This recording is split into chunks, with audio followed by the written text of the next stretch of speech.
Make sure your object is visible in the scene and position the camera as needed. Now, go to the Properties panel on the right side and click the Render Properties tab. Go to the Film section, expand it. Here, enable the transparent option.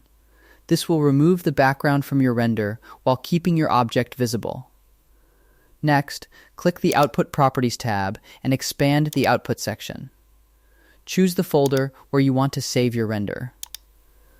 Then, under File Format, select PNG, since PNG supports transparency. After that, go to the Color settings and change color from RGB to RGBA. The alpha channel is what allows the background to remain transparent. Once everything is set up, go to the top menu, click Render, and then select Render Image. When the render is complete, save the image by clicking Image and then Save As. Your rendered shape will now have a transparent background, making it easy to use in other projects, videos, or designs. And that's it, you've successfully rendered shapes without a background in Blender.